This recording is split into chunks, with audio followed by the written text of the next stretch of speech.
Okay, let's go. More fun Blender shenanigans. This is gonna be kind of a weird one. There are 47 ways you could do one thing, but in this case, I'm used to point modeling, is what I believe it's called. It might be called extrusion modeling.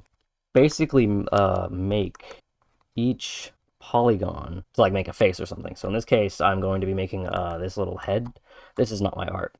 Think about like if you're doing a face, specifically I'm covering faces. So think about a face like as loops. So like at the very basic thing here. Here's my horrifying monstrosity of a face thing. So if we have a face, we got two eyes and a mouth. And so we've got a ring around each thing.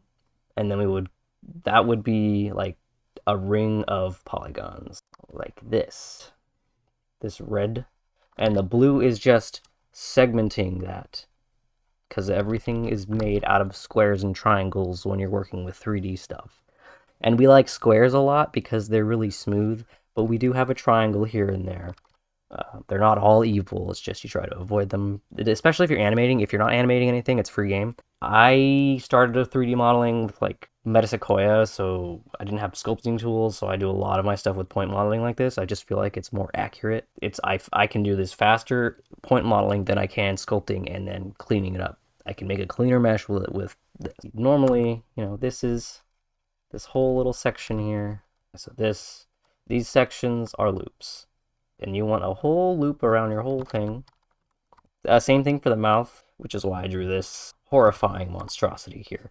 So you'll have a loop, and you'll just kind of keep extending that loop until you run into another loop. And also, like, it just really depends on how you're building your stuff. I like to work with symmetry, so I'll have a line of symmetry. I've got my loops going. Then I will have middle chunks. It can't just be a loop. It needs four points. I've got these funky loops.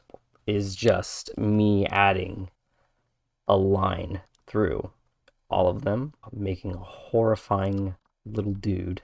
I always start personally with like making an eye and a mouth loop, and then I'll just kind of work from there and try and connect them.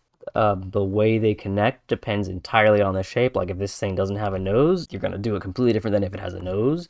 Or if it has a freaking snoot like this thing, it's gonna be it's gonna be quite a bit different here. But anyway, for the most part, this is pretty much what you're going to be doing, making a bunch of stuff out of squares.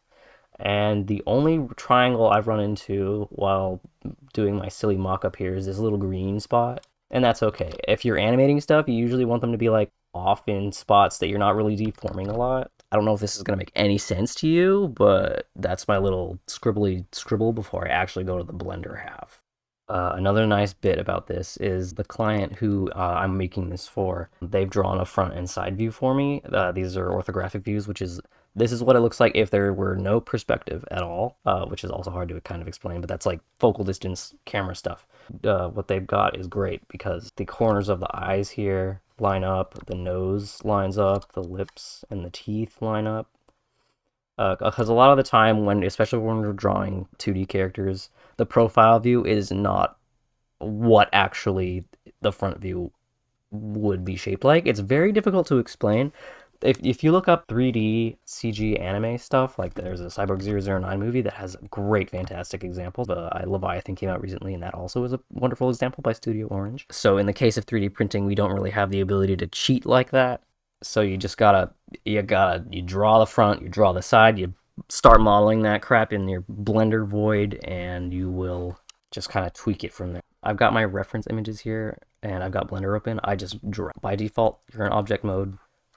If you don't have this panel, you can open it with the N key, or you can press this little arrow, and location is where this little orange dot is in the middle. That's called the origin, and I want that to be at the very middle of the world. Default, that's your line of symmetry. I import this one, I'll zero these out in the transform. Now they're all intersecting in this 3D void grid, and because these are, by default, these are like 2D images, they're only visible in orthographic view. So this is perspective, I'm in perspective mode, but if I click on these little arrows, you can use a number pad. If you have a keyboard that's a full keyboard, I don't, but you can use these, and that will put you basically in orthographic mode. Orthographic stuff, it's all related to your like camera focal length. I have a hard time explaining it. Some people will notice that they think their models look better in their orthographic view, and that's because there's no camera lens distortion kind of stuff. So like if you take a selfie, your nose is gonna look bigger because it's the funky focal length stuff. Yeah, like this is a perfect example of it. You can see the smaller it is, the more sticky outy things are, and the bigger it is, the more flat things are. And this is also just a classic example as well. So basically, if you like how it looks in your more orthographic view, you can change this focal length if you want to. By default, it's 50. That's just what I'm used to. Anyway, that's a big side tangent. Now, I've added my images, reference images. I can't see them in perspective mode, so I gotta click on that bad boy. And down here in my little data, show in perspective. Yeah, there we go. And I want it to show both sides.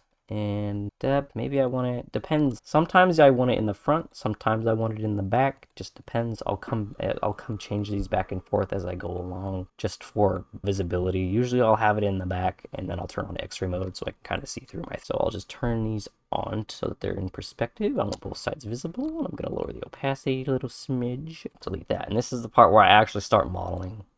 I don't want to accidentally like grab these and move them around. So you can go up here in your little filter, your little restriction toggles, and this selectable thing that turns them on in here. So once I turn this on, it puts these arrows here, and I can tell it to make these selectable or not. So now I can't click this at all, so there's no way I'm going to accidentally move it. Well, I accidentally locked it. I made this entire collection unselectable, so I can't even select my thing.